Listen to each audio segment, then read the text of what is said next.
Sheep Show 2026 in Reno is almost here and registration is open.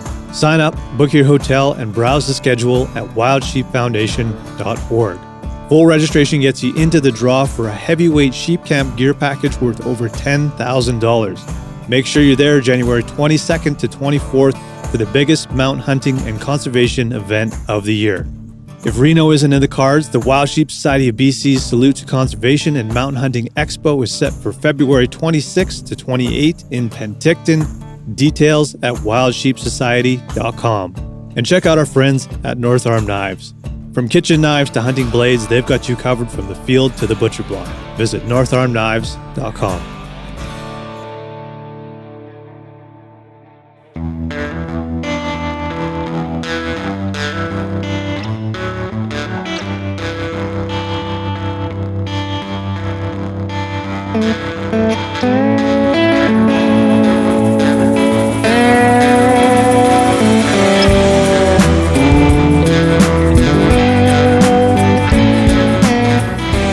Hey guys, welcome to episode 190.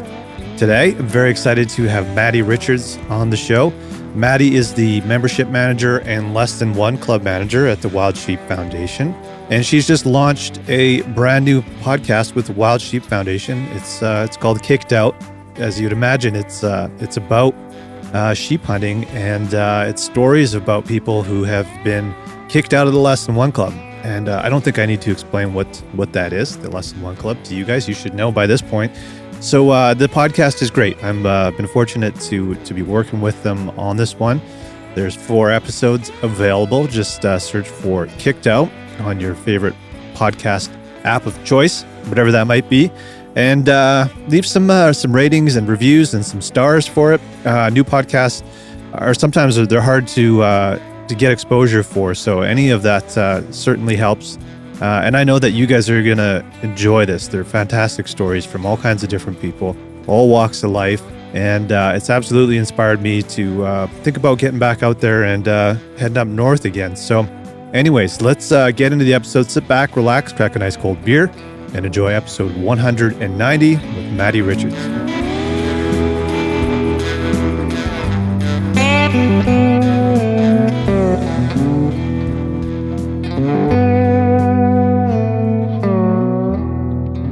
Maddie, how's it going? I'm good. How are you? Good. Is it like full on chaos at the office with Sheep Show being like, what, a month and a half away now? Yeah. I was actually just talking to my coworkers. Like, I think this is the week where it really hit me. Oh my gosh, we have Sheep Show in a month. So, yeah.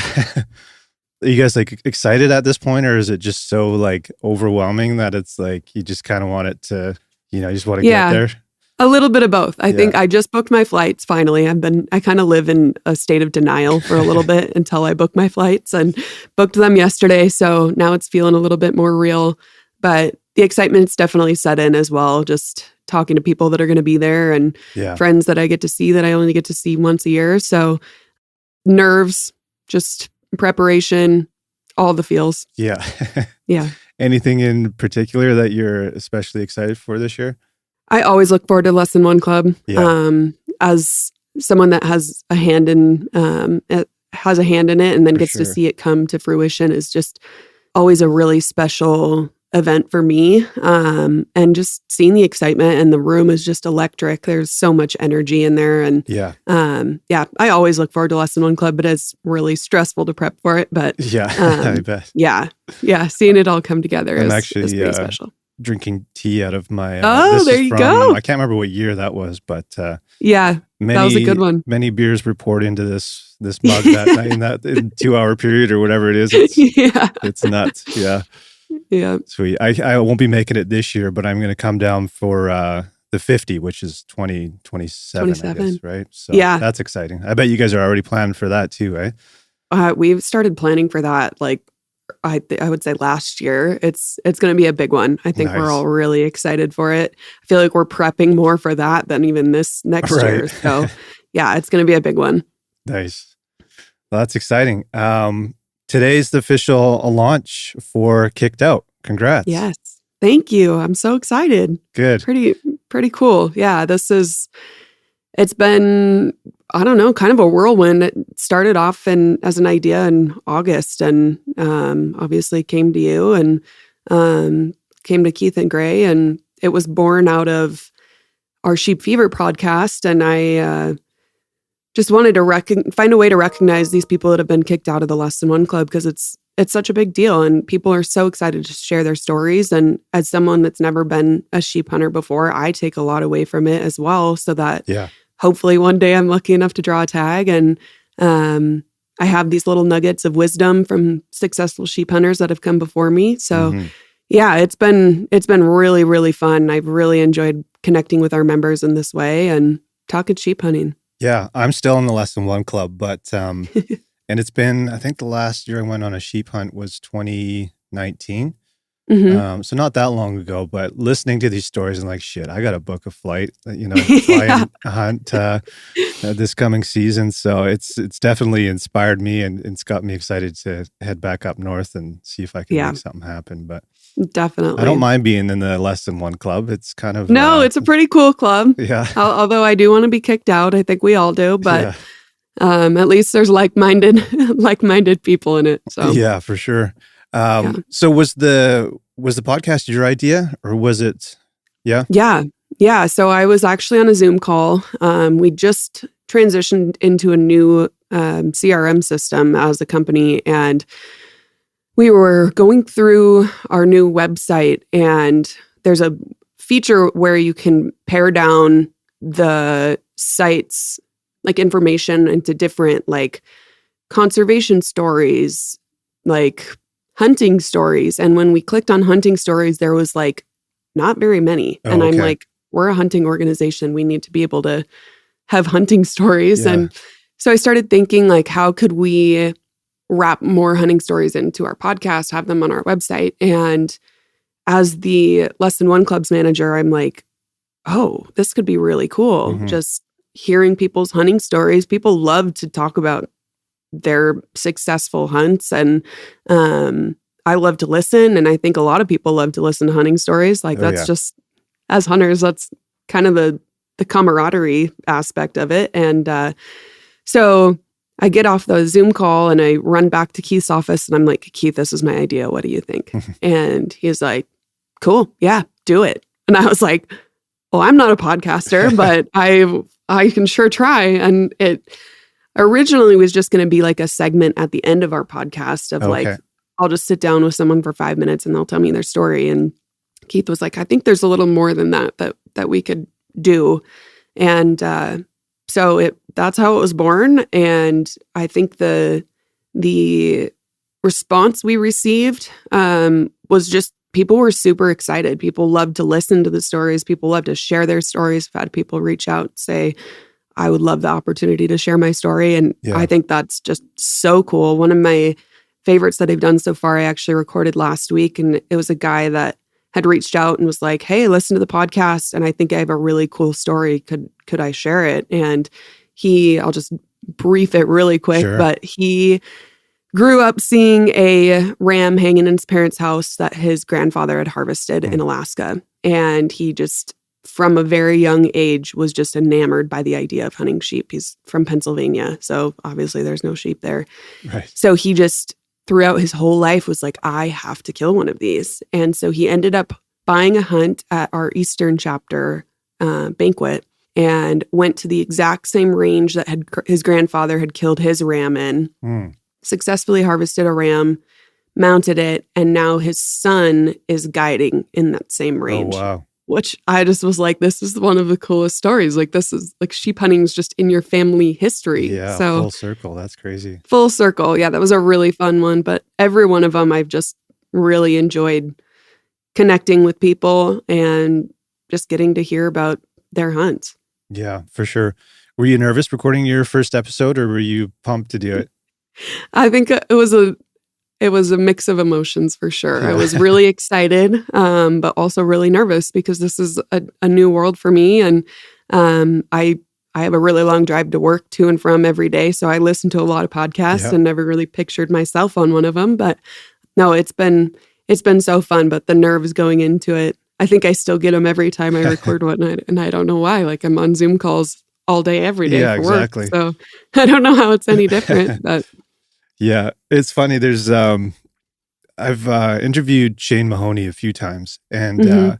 I don't know why. He's the only one I really get nervous for, but he's He like the easiest interview. You need like 2 questions, and you got an hour and a half totally. podcast. So I don't know what it is. He just and he's not like an intimidating guy or anything. He's just Yeah. like, I don't know. He's like the hunting Jesus, I guess. He's he's got a Totally. big aura around him. Yeah. So Totally. I think I'm gonna only refer to him as hunting Jesus now. he's a beauty. Have you been on any sheep hunts yet? You said you haven't drawn a tag, but have you Nope, gone along with anybody or?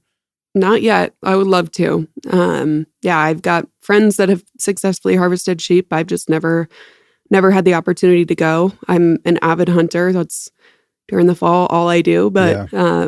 yeah, I haven't been lucky enough to accompany one or draw a tag myself. So hopefully at some point in my life. Yeah. So you've like it's like we're lucky here in BC we can buy it over the counter. hmm So explain how it works for because most of my listeners here are from BC. So like how Yeah. does the tag system work for you? Yeah, so I'm in Montana. It's a draw system. So you put in for tags, you accumulate points. It's not a once in a lifetime tag like some Okay. other states, like Idaho is a once in a lifetime. I think North Dakota is a once in a lifetime, but you can draw sheep tags. If you do, I think draw a tag, you have to wait 7 years until you can put in for a tag Oh, again. okay. But obviously, people are lucky to draw one tag in their lifetime just because it's such a sought after hunt. For sure. Um, so yeah, you put in for the points, you accumulate points. Hopefully, at some point, you'll draw. There is a unique opportunity in Montana. There is units called the Unlimiteds where you can purchase an over the counter sheep tag. These units are super low density sheep, really treacherous terrain, but it is a really unique opportunity that we're fortunate to have. I haven't done that yet. So Right. we'll see. I'm kind of banking on the points, but if I'm waiting another 20 years, maybe I'll send it up for the unlimited. Yeah, So we'll for see. sure. What does the ideal hunt look like for you? Oh man. I would love to hunt dolls. I think they are such a unique animal. I love Alaska so much. I've been up there a couple times Okay. just for fishing and for work, but I think that would be a really special hunt, a fly-in spike camp hunt. But I also think it would be really incredible to harvest a sheep here in my home state of Yeah, Montana. for sure. I was a couple of years ago, I killed a bull, an elk, and we were up on the mountain waiting on these elk because they bedded, and there was sheep everywhere. Oh, And there really? was a really nice ram.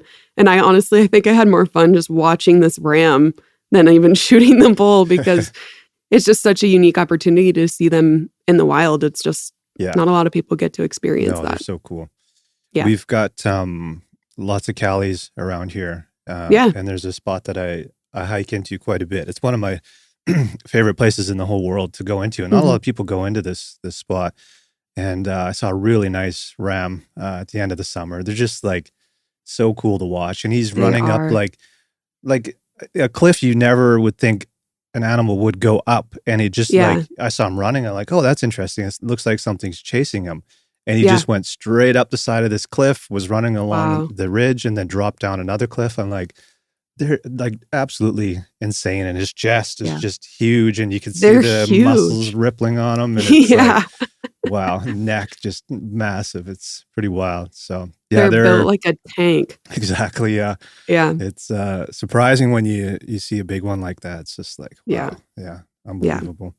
So how many people do you think in the office are in the Less Than One Club? Oh man.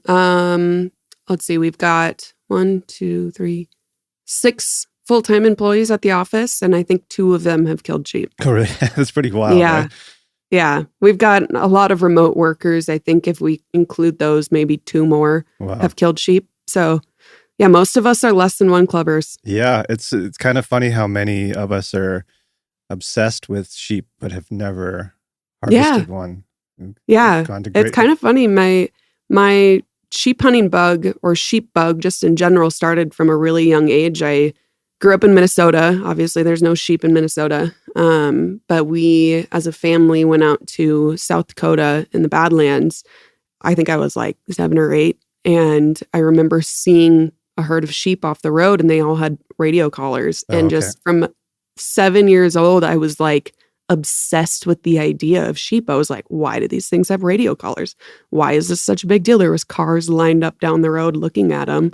And I honestly would put that as a pivotal point in my life of like, I fell in love with the West. I moved to Montana, Cool. got involved with Wild Sheep Foundation when I was in college. And as soon as I graduated, got offered the job. And I feel like that was such a pivotal point in my life, even though it was literally just seeing sheep off the side of the road. That's So pretty crazy how one moment like that can shape your whole life. Totally. I was reading your bio on the website, and it said on there, I think you were like 10 months old and you were in duck blind with your parents. Yep. So both of your parents were obviously very into hunting, I'm assuming. Yep. Yeah. My dad's an avid hunter. My mom, she likes to hunt. I would say she's not like super into it anymore. She was really into like duck hunting and goose hunting, small game, pheasants in Minnesota. And since moving to Montana, she killed an antelope, which was really exciting. Cool. Yeah. But it's been really fun to see my dad get involved with Western hunting. He just killed a buck last week, a muley buck. And nice. Just, it's super fun. It was how I was raised. I always looked forward to that time in the woods with my dad. And as a family, we were always ice fishing or hunting. And that was ingrained in me in a really young age. So, yeah. That's cool. What's one of your earliest memories of being out there with your family? Oh, that's a good question. I think the first successful deer hunt with my dad, we were muzzleloader hunting in Minnesota, and this buck runs out, and I was sitting on a platform stand with him, and he shoots this buck. And obviously when you shoot a muzzleloader, there's smoke that comes out of the barrel. Right. And I remember I was low enough that I could see the buck drop below, like I could see through the smoke that the buck dropped. And my dad's like, oh man, I don't know. And I was like, no, Dad, you got him. Like, he's down. And we walked over, and sure enough, he was laying dead right where he stood. And I think I was like 5 years old. So wow. it was pretty cool.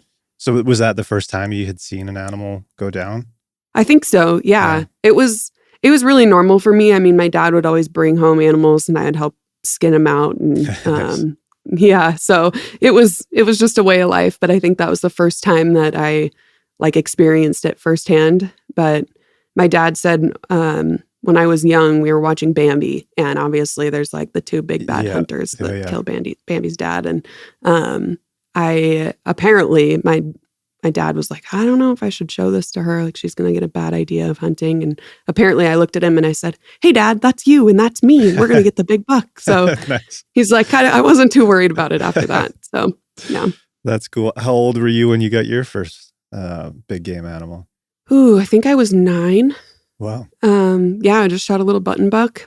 My dad had killed a really nice whitetail earlier that day, and he's like, let's try and get you one. So, yeah, started hunting on my own, I think when I was like 12. Wow. And then, moved out to Montana and really just fell in love with Western hunting, and it's been incredible. Yeah. What kind of terrain were you hunting as a kid then? You were in Minnesota, is that what you said? Minnesota, yeah. So tree stand hunting, like timber, fields. Yeah, much different than Montana. But I think it gave me a really deep appreciation for kind of sitting back and being able to just watch the woods come alive in the morning instead of like spot and stalk hunting, where that's exclusively what I do in Montana. But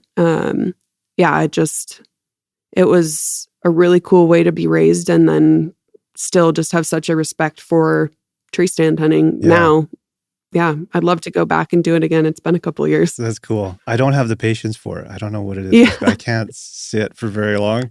Yeah. My mind just starts wandering, and like, I need to go for a walk. I'm out in BC, so there's, lots of spot and stalk opportunities, and that's kind of what I like to do. But I wish I had I tried to be more patient this year and like force myself to sit and watch, and it It's worked hard. out pretty good for me. But yeah, it's Oh, like good. I can do like 2 hours and then like, okay, I got to go for a hike somewhere. Yeah. But, That sounds just like my dad. I remember growing up, I would be in my own stand and I'd like look out and there he is like walking across a field. I'm like, Dad, it's like 9 o'clock. What are you doing? Like the deer should be moving right now. But yeah, no, I get it. It is hard to sit there all day.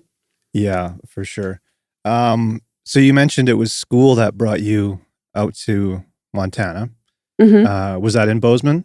Yep. Yeah. Yeah, I went to school in Minnesota for a year and a half at a small private Christian school, and I loved it. Had a lot of friends, but just never could quite shake the feeling that I was meant to be out west, and explored Montana State online and just thought I needed to come look at it. So flew out here with my dad, and we landed at the Bozeman airport, and I was like, I'm moving here. And he's like, Maddie, we haven't even been outside yet. And I'm like, I know, but I'm moving here. And looked at the school, and I think that was November, and moved out here in January. So pretty quick turnaround, and finished up my school here and fell in love with it. Didn't want to leave. So stuck around. Yeah. So it was while you were going to school that you were introduced to WSF?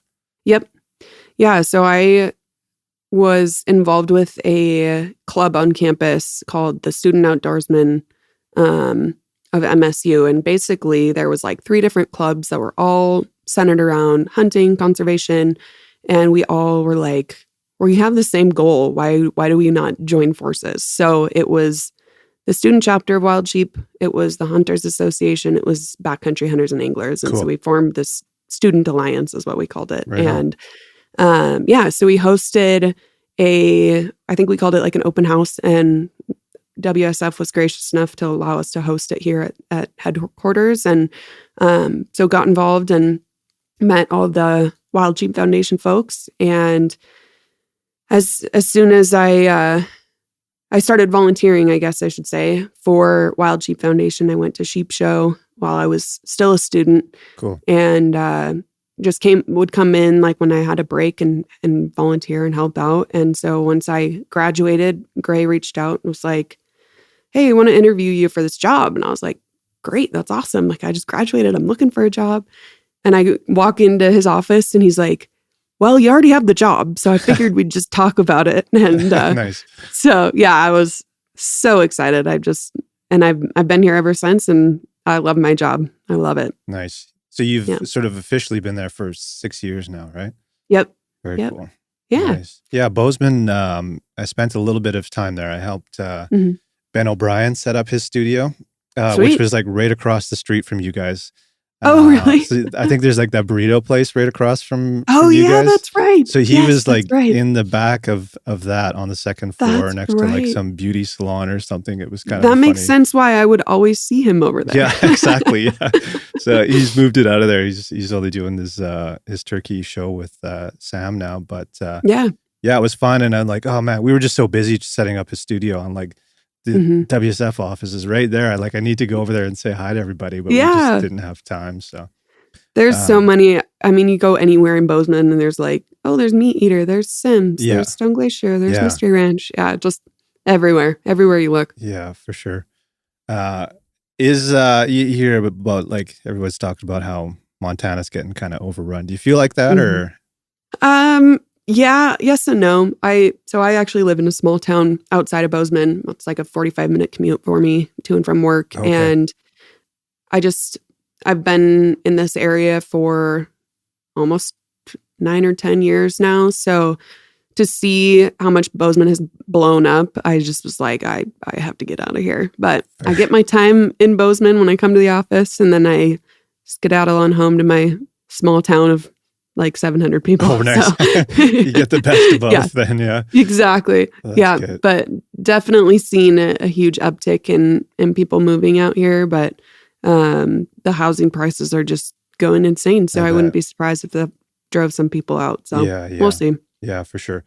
Is it easy for you to find your own little slice of, like land to hunt on, or is it a little bit competitive as far as people? It's super competitive. Is it? I almost exclusively hunt public land. So This year, I was lucky enough to get out quite a bit. And there was one day where I went to a spot that I've killed a couple elk before and pulled up to the parking lot at 5 a.m. and there was 25 trucks in the parking lot. And I think half of them were from different states. So yeah, it can be really tough. And that was actually during a week too, like during a weekday. So I'm like, this is crazy. But then the next day, the day I killed my bull, actually, we pulled up to the parking lot and there's a different spot. There's not a single truck in there. So I think it just depends on the day. But yeah, I've noticed a huge uptick in people hunting, and I think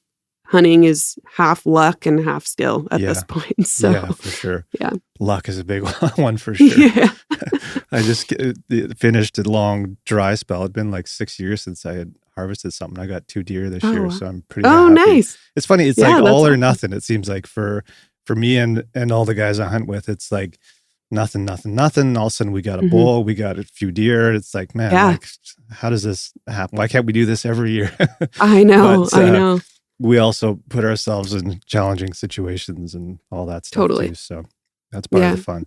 But yeah, man, we're pretty lucky out here. Like, I'm lucky, if there's one truck at the trailhead, and even that, I'm like, damn it, like somebody beat me here. But like, I can't imagine seeing more than that. But we've got a ton of public land, or we call it crown land, to hunt on, and there's not a lot of competition, so we're also pretty quiet about where we go on here. So I got to keep it that way. Yeah, I feel the same way. I mean, there's so many people here that if you post a picture with like a background of a mountain, people are like zooming in and they're like, I know exactly where that is. And I do the same thing. If someone posts something, I'm like, I know exactly where they are. Yeah. So yeah.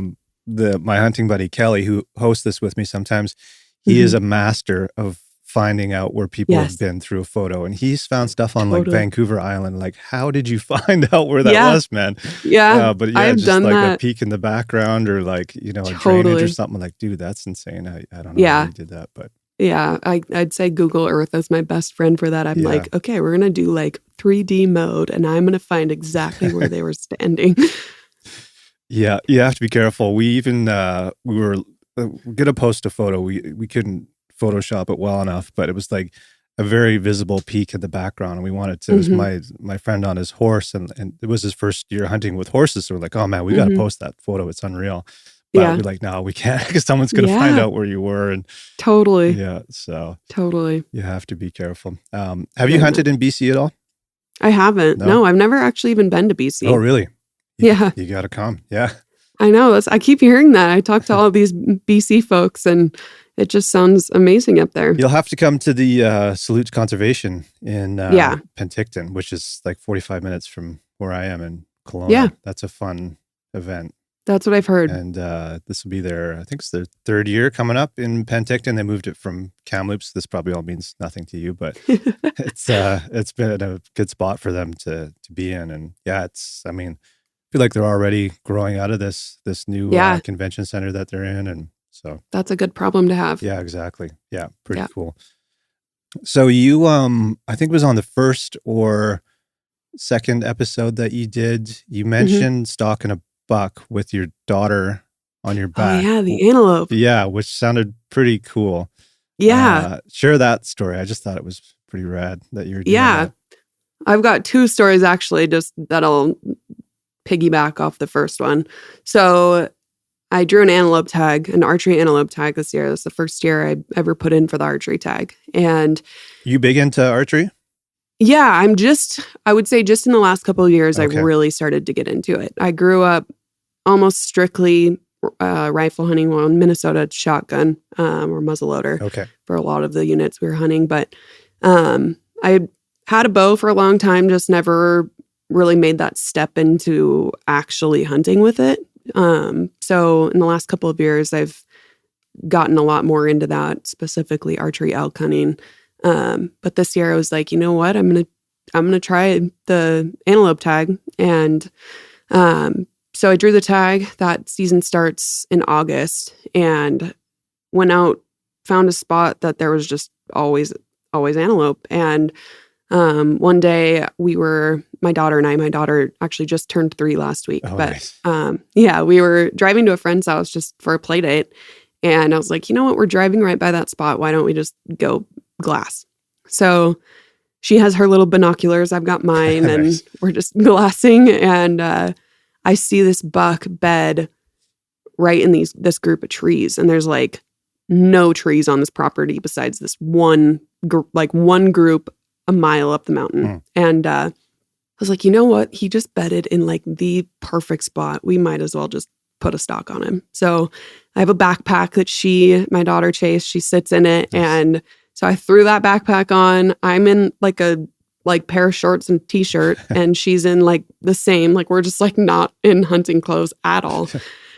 And I was like, let's just try it. So start hiking the mile up there, and we get into the trees, and he's bedded on this little hill, and I can just see the tips of his horns. And I was like, oh my goodness, he's right there. And at that point, he was probably like 60 yards away. And I'm like, he's bedded. I might as well just try and get as close as I can. Yeah. So I knock an arrow. We're going up there. Our wind's good. And luckily, Chase is being pretty quiet this whole time. And we get to 17 yards. I ranged the tips of his horns. I'm like, I am going to kill this thing with a baby on my back. This is going to be the coolest thing ever. So I'm like just about to draw back, and my daughter says, I can't see him. Oh, no. And she says it like pretty loud. Yeah. So the buck just stands up and just takes off running. And I was like, oh, what a heartbreaker. We got so close, but it was, and antelope are such funny animals. So he got up and ran, and then he ran like to 100 yards and stopped and looked at us. And I was like, I don't think I'm going to shoot at 100 yards with my bow, but they're so funny. But it was so incredible just to share that moment with her, and just to see her get excited about it. Yeah, for sure. And as he's running away, she goes, oh, Mom, I see it. I'm like, yeah, I see it too, honey. But yeah, it was such a cool memory, and just introducing her to the outdoors and bringing her along with me has been so special. That's cool. Yeah. My second story is this past weekend was the final weekend of the Montana general season, and I still had my deer tag. Okay. And so Sunday afternoon rolls around, it's the last day, and I was like, you know what? We're just going to go look around. And so I bring her along and get to a spot that I had hunted a little bit with some friends earlier in the season, and always seen deer. And it's like 3:00. It's getting dark at like 5:00. And I was like, we'll just do like a super short hike. So I put her in the backpack, grab my gun. We just take off hiking, get like a mile from the truck. And there's this little buck chasing a doe right by us. And she goes, shoot them, Mom. And so I set her down, and I put my gun on shooting sticks, and the buck was small enough that I was like, I'll just shoot the doe. I don't want to shoot the little buck, but I ended up shooting the doe with her right next to me, cool. Just her and I. And it was so special just sharing that moment with her. And I've killed a lot of deer in my life. So shooting a doe is like, whatever, more meat in the freezer. But, yeah, for sure. Just having her along with me was a memory I'll never forget. It was pretty super cool. Nice. Yeah. So she helped you pack it out then? I wouldn't say that. I packed out the whole deer and her on my back.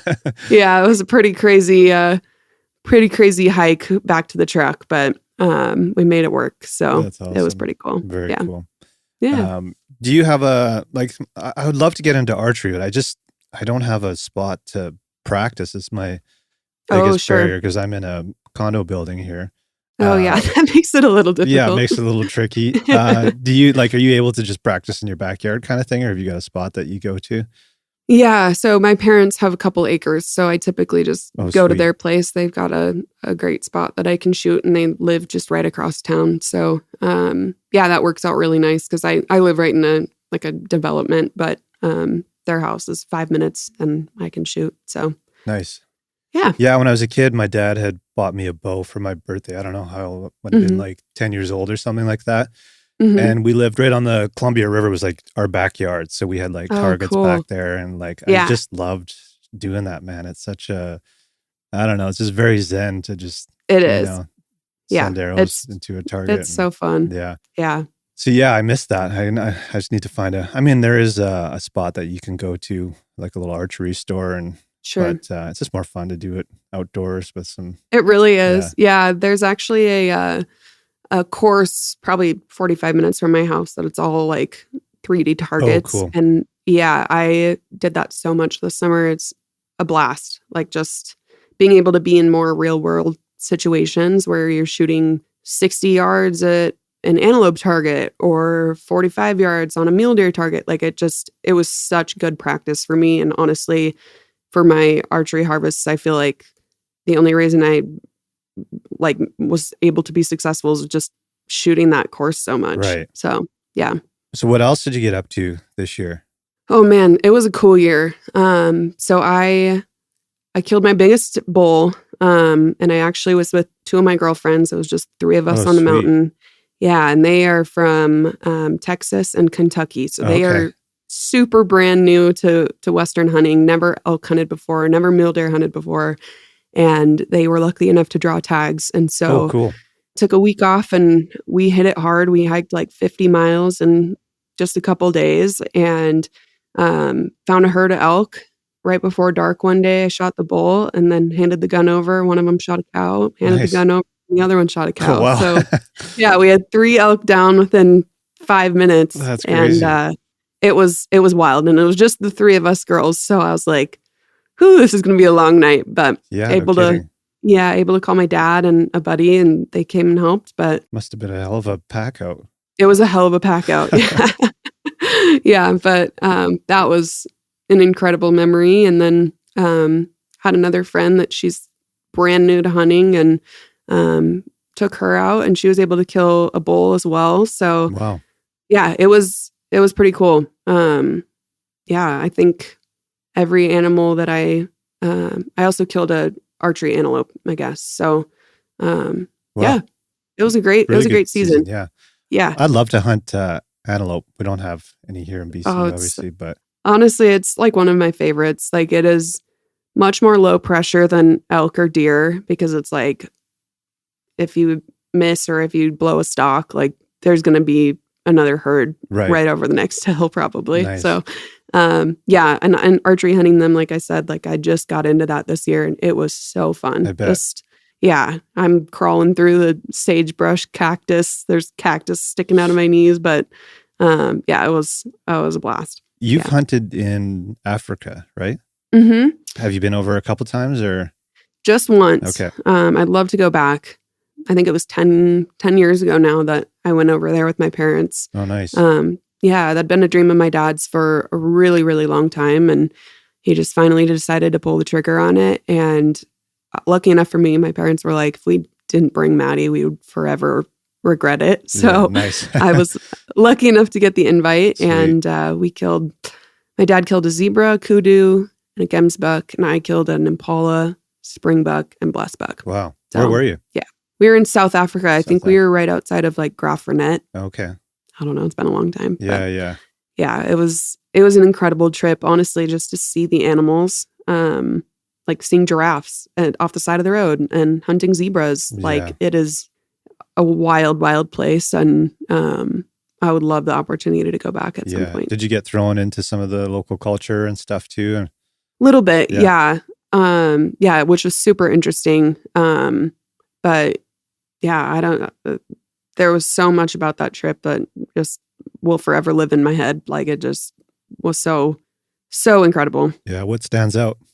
I honestly, one of my favorite parts was we got picked up from the airport and we're driving to our hunting spot and we saw a herd of giraffes like right off the side of the road. And my mom, like, she's like, stop the car.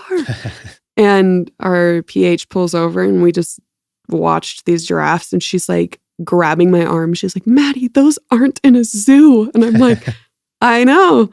So that was pretty cool. We had one run in with some elephants, which was really amazing, but also kind of scary. We were just driving to one of the hunting spots and this, I don't know if they're considered a herd of elephants, but Sounds right. they got in like a big circle and they put their calves in the middle. to like protect them. Right. And they were doing that. And then this bull elephant comes like running through the trees at us. And we were like, get out of here right now.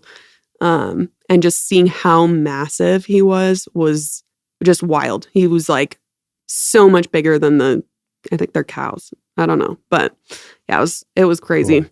Yeah. It's like, I mean, I always wonder if, somebody in Africa looks at our wildlife the same way we look at theirs, but I don't think it really compares, because it's like, no, to me, what they have over there is like dinosaurs compared to what we have totally over here. It's like, seems like it doesn't even exist. And yeah, Africa is a place I definitely need to go and explore, because it just seems I would highly recommend. Yeah, it's just, there's so many different animals there. Like we just saw so many different types, and like animals I'd never heard of before, and animals that just like these huge herds. And yeah, I need to go back. I've been reading the Capstick novels like Death in Long Grass, and I don't know if you've read those, but it is just like relighting my fire to want to go over there. Yeah, I would highly recommend those books to anyone that needs a good read, because they are like, you're gonna book a trip to Africa if you read one, because they're just, they get under your skin. Did you feel pretty safe in South Africa? Yeah, I think honestly the scariest part for me was one night we were sitting around the fire and we just start hearing these screams, and we're like in the middle of nowhere, and I'm like, someone is getting murdered. This is crazy. But it was just baboons. And they sound so much like people that my parents and I were like, this is crazy. And our PH was like, oh no, those are just the baboons. We're fine. But felt really safe. We stayed a night in Johannesburg, and Johannesburg is a little scary, but it was a turn and burn in there. So right on. Yeah. Very cool. Yeah, I definitely got to look into it. Yeah. Cool. Well, you're the membership manager and the less than one club manager. WSF is a sponsor of this podcast, so people have heard me a million times say, sign up, become a member. What is your elevator pitch for people who have not yet joined to join the Wild Sheep Foundation as a member and to join the Less Than One Club? Yeah.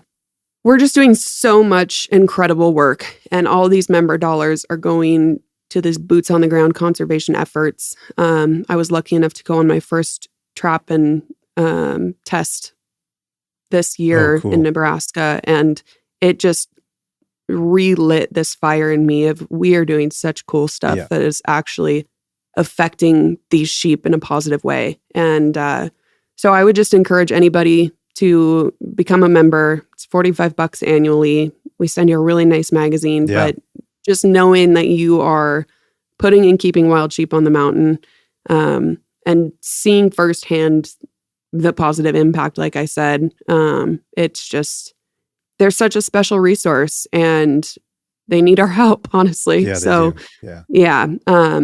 and obviously for people like us, we've never successfully harvested sheep before. So hopefully building up those hunting opportunities for people like us and other people in the Less Than One Club to hopefully be kicked out one day. And and I would encourage you, if you have not killed a sheep yet, to join the Less Than One Club. We give away 3 sheep hunts every year at the show to people that have never successfully killed a wild sheep ram.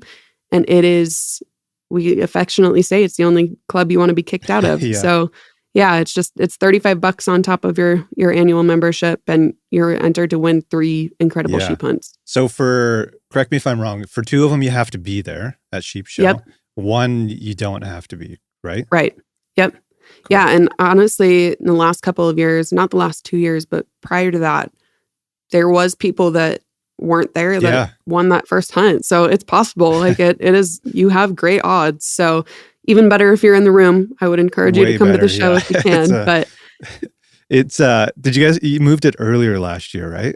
It was it's always from 4 to 6. Oh, okay. For some reason, I thought it got moved earlier. I was going to say that would not be good for disaster. Oh, yeah. I think everybody's kind of tuned up by the time they get to the banquet that night. For sure. So, Well, that's awesome. Super exciting. I wish I could come this year, but like I said, next year I'll be there, and I can't wait. One last question for you. Sure. For Kicked Out, are you going to feature any unsuccessful stories Because at some point, hopefully there's going to be like a follow-up where they'll be like, hey, remember when we had the unsuccessful story? Well, now I've got one where I finally did it. So yes, I've actually been wanting to talk to you about that and get your feel on it and your wisdom. Yeah. I think it would be really fun to include people that haven't been kicked out yet, but maybe have gone on a hunt. And there's so much wisdom that they can impart too. So yes. Like I said earlier, like one of my favorite parts of hosting is like taking these little pieces of wisdom away from people's hunts of like, make sure you have really good boots and make sure you bring extra things to do, because a lot of times you can't hunt because you're socked in on weather, or like things that I just would never think of. I mean, obviously the boot thing, but like, it's actually surprising how much the boot thing comes up. It's like, no, you didn't totally buy, like, I mean, you boots. you listen to them, so you know, you know how these conversations are going. But like bringing an extra battery for your rangefinder, I would never think to do that, but that's so important. Like, so I think having unsuccessful sheep hunters would honestly be kind of fun, and honestly probably make me feel better about myself. That's what I was thinking too. I'm like, I mean, it's great hearing all these success stories, but I'm kind of feeling shitty about my bad luck. Exactly. I'm like, okay, here we get to talk about another successful sheep hunter, and here I am on the public lands of Montana, fighting for my life. Awesome. Well, congrats on the show. I've had a lot of fun editing these and listening to these stories, and like I said, they've really like inspired me, and I'm definitely like kind of taking mental notes on a lot of the things that have come up, because there's good little tidbits in there, and so it's awesome. And should mention too, it was originally like meant to be like an in-betweener for Sheep Fever, but now it's its own show, and if people want to search Kicked Out, they should find it. It's available everywhere as of today. And there's 4 episodes already on there, so people can get caught up, and they'll be coming out every 2 weeks. So you've got a pile of them that I need to get caught up on. So I know, it's kind of fun. I just had so many people reach out after the first couple that I've got a lot in the bank, and I actually, literally, as I sat down to record this, I got another message of, hey, let's do a podcast. Sweet. So should be more coming your way. More work for you. And if anyone listening wants to share a story, how do they get in touch with you? Shoot me an email, mrichards@wildsheepfoundation.org. You can find me on my socials, or however you want to get in contact with me, snail mail, carrier pigeon. But in all seriousness, I'd love to hear more stories. So don't hesitate to reach out. Perfect. All right. Thanks, Maddie. Appreciate it. Thank you. Yeah, appreciate it.